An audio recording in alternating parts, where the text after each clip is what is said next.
안녕하십니까. 오늘은 헬리콥터 부모 이런 주제로 말씀드려 볼까 합니다. 지금 사회 전반에 큰 문제가 무엇입니까? 아이를 낳지 않는다는 것이죠. 그래서 한국은 미래가 없다 그렇게 평가하는 그런 전문가들이 굉장히 많습니다. 왜냐하면은 한국이 세계적으로 이제 아이를 가장 낳지를 않거든요. 출산율이 너무 떨어져요. 어, 0.7%, 0.8 정도 됩니다. 그러니까는 부부가 있다 하면은 자녀를 한 명이나 두 명 혹은 세 명 이렇게 두지 않습니까? 그러면은 그 나라가 꾸준히 같은 인구를 유지하려면은 부모가 자녀 둘은 낳아야 돼요. 그래야 쭉 이어지거든요. 그런데 하나도 아니고 0.7, 0.8입니다. 이렇게 돼가지고는 한 세대, 두 세대 이렇게 흘러가 버리면은 이 국가 유지가 안 되겠죠. 그래서 이제 그런 문제가 있는데 여기에 또 문제가 뭐냐? 같은 한 명이라도 정말 힘차게 자라서 그 역할을 해준다면 얼마나 좋겠습니까? 그런데 문제는 아이가 이렇게 귀해지다 보니까 또 아이를 가진 부모 입장에서는 엄청나게 자녀의 앞뒤를 관여하고 챙기고 한다 이겁니다. 혹시나 행여라도 잘못될까 다칠까 벗어날까 이래 가지고 이제 이러다 보니까 여기에 붙은 신조어들이 있죠. 헬리콥터 부모다. 이게 이제 미국에서 나온 말인데 자녀의 머리 위에서 헬리콥터처럼 떠 가지고 내려다 보면서 항상 따라다닌다 이거죠. 간섭한다. 이래서 나온 사회 용어가 헬리콥터 부모입니다. 또 우리 그 전에 많이 유행했던 게 있죠. 마하마보이. 이제 마하마보이는 헬리콥터 부모의 뜻하고는 좀 다르긴 다릅니다. 마하마보이는 아예 애착 해가지고 쫓아다니는 거니까요. 다르지만은 그 기저에는 비슷한 마음이 있겠죠. 결론적으로 이제 헬리콥터 부모가 나쁘냐 좋으냐 좋은 점도 있겠죠. 그러나 문제는 자녀의 책임감이라든가 도전력, 연구하려는 마음 혹은 자기 나름대로 판단을 하면서 결정해보는 판단력 이런 데 막대한 지장을 준다는 것이죠. 늘 부모가 결정해서 너는 시키는 대로 해 이런 식이 돼버리니까 그러니까 스스로 자녀가 생각하고 판단할 기회 자체가 없게 돼버리는 것이죠. 수동적이 되고 그것이 잘할 때는 또 그럭저럭 큰 문제 안 일으키고 잘할 수도 있겠지만은 나중에 사회생활을 할 때 정말 큰 장애가 되죠. 왜 가는 곳마다 스스로 판단하고 행동하고 책임지고 해야 되는데 그리고 그 뭔가 힘들고 복잡하고 어려운 일이 계속 닥쳐오는데 이것을 도전하고 좌절하지 말고 또 연구하고 이래야 실력이 계속 커질 거 아니에요. 그걸 안 하게 돼요. 어려서부터 몸이 밴 적이 없으니까 그거는 부모가 다 알아서 해준 거니까. 이래서 직장에서도 적응하기 어렵고 대인관계에서 실패하기 쉽고 이러니까 사회생활에 제대로 적응을 못 해버리죠. 실패한다 이 말이. 그럼 결국은 부모가 더 걱정이 되니까 더 따라다녀. 응? 여자 사귀는 거에서부터 시작해서 뭐 여자라도 사귀면 다행이겠습니다만은 거기는 안 된다 된다 뭐 결혼해서부터 모조리 다 부모가 결정 다 해버린단 말이에요. 남자아이라면은 성년이 되면 군대 가야 되잖아요. 그러면 군대까지 따라다녀 가서 그냥 어쩌다가 면회 한번 가고 잘 있었냐? 건강하구나 이러면 좋은데 그 정도가 아니고 날마다 전화하고 뭔 일만 있어 봐달라고 막 아부랄까 뭐 어떤 방법을 쓰기도 하고 직장에 또 다니면 어떻습니까? 직장에 조그만 일만 있어도 그 일을 해결하려고 나선다 이 말이에요. 아들이나 딸이 알아서 좀 해결하도록 예를 쓰도록 놔두지를 안 해요. 또 직장 상사들한테 잘 보여야 된다. 이런 마음이 있기 때문에 가만히 있을 수 없잖아요. 찾아가서 우리 아들 좀 잘 봐주세요. 이렇게 된단 말이에요. 예. 그러다가 보니까는 학교 들어갈 때나 나올 때나 직장 갈 때나 항상 부모가 이 모든 걸 그냥 알아서 다 해버려요. 그래서 한국에 이런 문제가 있잖아요. 자녀 학교 가고 이런 거 이 부분에 실력이 딸리니까 점수 조작을 하는데 관여한다든지 경력을 조작한다든지 뭐 등등등등 해가지고 부모가 처벌받는 경우도 이제 종종 있단 말이에요. 그렇게 되면 결국은 그 자녀한테 또 피해를 주지요. 당연히 불법 위반 이래가지고 고졸이 돼버리거나 그런 경우 지금 있잖아요. 사회적으로 지금도 큰 거 많이 있습니다. 자, 그렇다면은 한국의 전통적인 그 사회 기반을 보잔 말이에요. 어디에 기반하고 있냐면은 알게 모르게 유교의 그 전통 속에 있습니다. 어디로 가나 한국은 서열, 나이, 위아래 이거 굉장히 중요시하기잖아요. 그것을 뛰어넘으려면 저 호로 자식 이런 소리 듣고 굉장히 위험합니다. 한국 사회에서는 평등 사회가 아니에요. 그런 거. 그러니까 가정에서도 위아래가 분명히 해버려 서열이. 이걸 뒤바꾸면 위험하죠.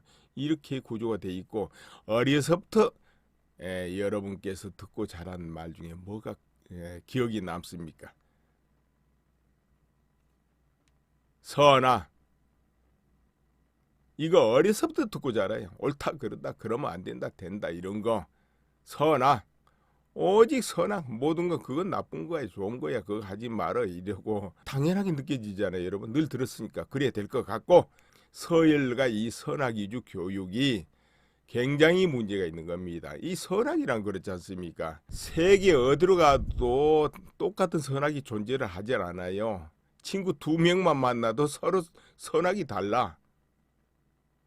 그래 모든 걸 선악으로 보게 되면 이 세상에 다툼이 일어나고 화합이 있을 수가 없어요. 단결이 있을 수가 없고 부모 자식지간에도 논의하면 선악이 다르잖아요. 이 합의점을 찾을 수가 없어. 이러니까 직장에 가도 따져보세요. 직장에 가도 상사하고도 안 맞고 동료하고도 안 맞고 전부가 틀려 안 맞아. 그러니까 같이 어울려서 재미있게 직장 생활이 되겠냐 이 말이에요. 갈등이 일어나죠. 그래서 또 다니다 간둬버려요. 부부가 결혼을 해도 선악 다 다릅니다. 아무리 서로 사귀어서 맞아서 결혼해도 다 달라요. 살아오는 환경이 같을 것 같아도 다르고 이렇게 되는데 융화하는 방법을 찾을 수가 없어. 내 주장이 최고니까. 내가 선이고 너는 틀리면 악이니까. 그래서 이 선악 교육을 지향해야 되는 것이죠. 근데 한국 사회는 그게 알게 모르게 뿌리 깊게 박혀 있다 이 말이에요. 이제 옛날보다는 많이 좋아졌습니다만은. 네, 그래서 정말로 자녀를 위한다면 부모도 먼저 공부를 해야 되겠죠. 부모 세대도 자라오면서 그 속에 몸이 싹 배어버렸으니까. 그래서 공부를 해야 되는데 그보다는 어려서 자라면서 뭐 또 책임감 있게 분위기를 만들어주고 스스로 도전하고 연구하고 판단하는 그런 기회를 늘 주고 그리고 뭔 일을 하면 지속적으로 좌절하지 말고 도전하게 응원을 해주고 좀 안 된다고 하지 말아라 그거 위험하다 너는 안 돼 이래버리면 안 된다 이거죠. 또 자녀가 뭔가 해보려고 하면 그래 해봐 하고 응원을 해야 된다 이거죠.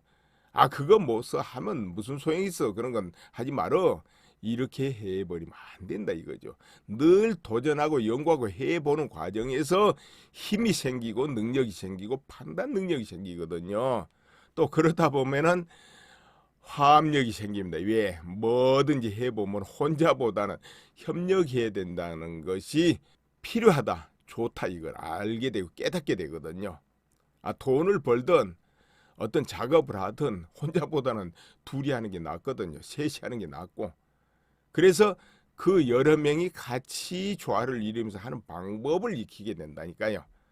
그 방법 모르고 둘이 셋이 하면 오히려 판이 깨지잖아요.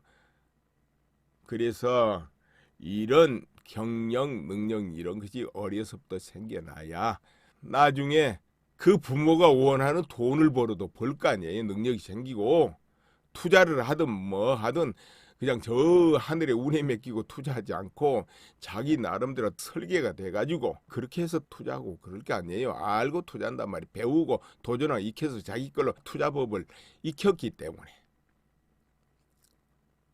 그러다 보면 고등학교 다니면서도 사장이 되고 부자가 되고 이럴 수가 있잖아요. 자, 이렇게 돼 가야 되는데 매사에 부모가 결정해 놓으니 자립하여서 없는 돈을 벌 수도 없고 또 부모가 물려준 재산이 막대하다 하더라도 그 돈을 효과적으로 어디다 쓸지 모르니까 흥청망청 황락에 빠질 수도 있고 또 빠지지 않아도 관리를 못해서 그 사업을 망해버릴 수도 있다 이런 이야기입니다. 물려준다고 다 되는 일도 아니고요. 그래서 어려서부터 독립심을 기르고 도전하게 하고 연구하게 하고 해보려고 하면 응원하고 다소 힘들고 어렵다 조금 위험하다 해도 스스로 하려고 하면 응원하고 이런 풍토가 필요하다 이거예요. 조금이라도 위험하다든지 다칠 것 같다든지 조금이라도 해봐서 효험이 없어 보인다면 그냥 부모가 나서 그냥 못하게 하거든요. 한국은 위험해하지 마라 큰일 나 못해 이라고. 노벨상도 그냥 남이 해놓은 거 따라서 열심히 물건 만들고 연구하고 이런 거는 노벨상 안 주잖아요. 남이 개척하지 못한 부분, 알지 못한 부분, 개척에서 연구에서 탁월한 성과를 냈을 때 노벨상을 수여하지 않습니까? 그런데 그 길이 얼마나 멀고 험한 길이겠습니까? 남이 가지 않는 길을 자기 혼자서 가는데 찾아내는데 하염없는 길이죠. 어떤 성과가 있다는 보장은 전혀 없는 것이죠. 평생을 해도 못 찾아내고 그렇게 연구를 해도 연구비를 대주는 나라는 그래도 이제 선진국 중에 선진국이다 이렇게 해야 할 거고 그 나머지 국가는 그런 연구에는 돈을 쓰지 않고 분배도 하지 않겠죠. 투자도 안 하고요. 어찌되었든 인간은 하늘의 운에 의해서 움직이는 듯하지만 그렇지 않습니다. 결국은 다 능력은 비슷비슷하고 하기 때문에 오직 도전에 도전을 거듭하고 연구하고 주변에 이미 쌓여있는 경험, 연구를 빨리빨리 자기 걸로 만드는 그 배우는 학습 자세 이런 거에 의해서 결정된다 이거죠. 이제 그게 가장 크거든요. 무슨 생활에 성공을 하니 많이 이런 부분에는 혼자 사는 거 아니잖아요. 혼자 살지 않기 때문에 사람과 사람 사이의 유대관계, 화학관계 이것을 잘해야 돼요. 이게 안 되면은 연구, 도전, 배움 자체가 힘들어져요. 기회가 주어지질 않아. 서로를 자유롭게 하고 서로를 존중해주고 서로 가치를 인정해주고 적정한 대우를 받아야 된다. 이런 것이죠. 과잉 대우 받아도 안 돼. 능력 밖의 대우를 바라는 그런 공짜 심리도 안 된단 말이에요. 철저히 공짜 심리는 배제해야 돼요. 이 세상에 공짜가 어디 있습니까? 한 만큼 다 다가오는 건데. 그래서 지은 바대로 받는다. 이와 같이 마음 먹고 내 스스로 힘을 기르고 그 힘을 주변에 적절하게 조화롭게 잘 사용해서 이익을 주고 그러니까 이익을 서로 주고 받고 하면서 같이 살자는 게 화합이에요. 화합이 그냥 마음만 서로 통하면 된다 이게 아니고 서로 같이 살자 인정하고 같이 살아가자. 서로 색깔이 다르고 이념 사상도 다르지만은 서로 힘을 모아서 같이 살아가 보자 하는 게 이것이 화합이거든요. 이런 것이 끈끈하게 작용할 때 연구, 도전, 배움도 꽃을 피울 것이다.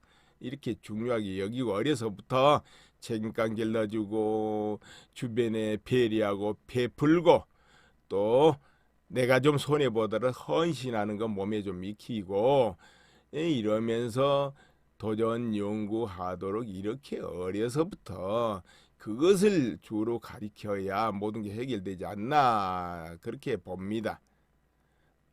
한쪽으로 극단적으로 하는 것도 아닌 것 같잖아요. 예를 들어서 철저히 부모가 아이를 따라다니면서 책임져야 된다. 한쪽에서는 그런단 말이에요. 그런데 또 한쪽에서는 그러면 아이의 독립심을 해치니까 안 돼. 방치해야 돼. 이렇게 극단적으로 나가도 곤란해. 왜?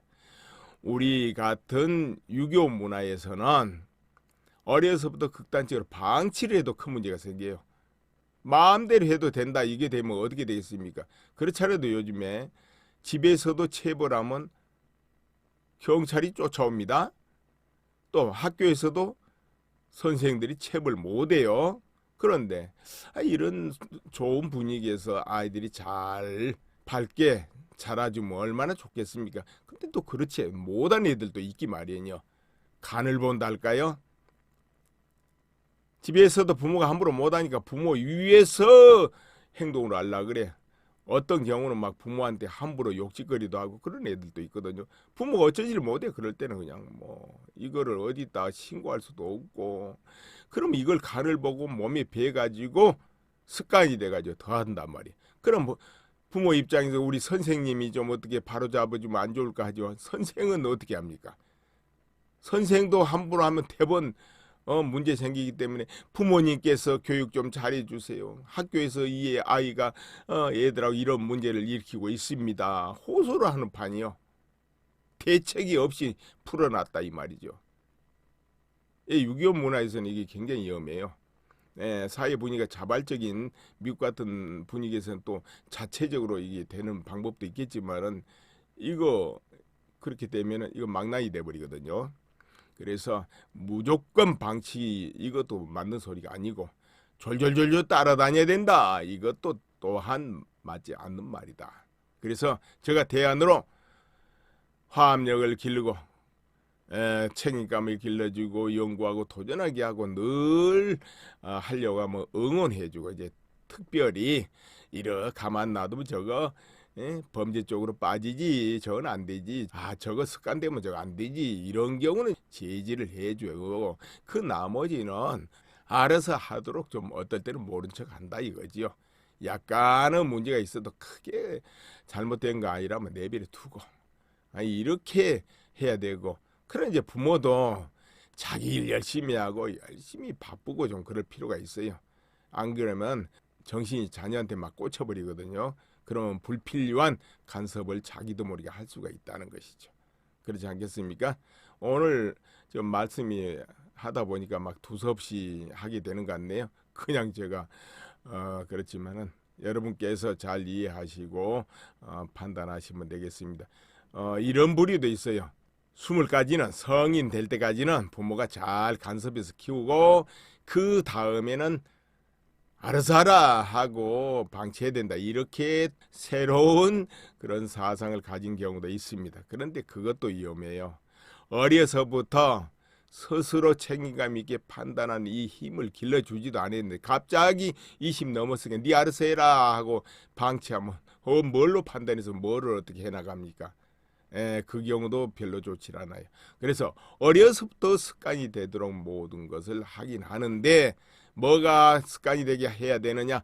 책임을 지는 그것이 습관이 되게 하며 또한 연구하고 도전하고 하는 것, 그리고 힘들고 실패하더라도 절대 좌절하지 않게끔 응원해주고 이런 거, 그리고 주변의 대인관계를 할 때 항상 배려하고 베풀고 이런 거, 공짜를 바라지 않는 거, 이런 것을 길러줘야 된다 이거예요. 그러니까 항상 기본은 스스로도 자유롭고 남도 자유롭게 하며 또 스스로도 존중받아야 되겠지만 남도 스스로 존경하고 배려하고 베풀고 이것이 기본이 돼야 된다 이것이죠. 기본 정신 세계는 이거는 종교보다도 훨씬 중요한 겁니다. 방금 모두가 서로 자유롭게 하고 존중하고 배려하고 베풀고 이것은 우리 사회에 어디로 가나 꼭 필요한 거예요. 시대를 초월해서 미국으로 가나 한국으로 가나 또 종교가 다른 세상을 가도 이것은 항상 환영받는 겁니다. 이 종교보다 더 중요한 거예요. 이거는. 그렇기 때문에 이걸 기본으로 하고 아까 행동에서는 책임지고 연구하고 베풀고 도전하고 좌절하지 말고 이렇게 이제 하도록 길러야 되지 않겠나 이렇게 봅니다. 결론을 그와 같이 맺으면서 오늘 여기서 마칠까 합니다. 감사합니다.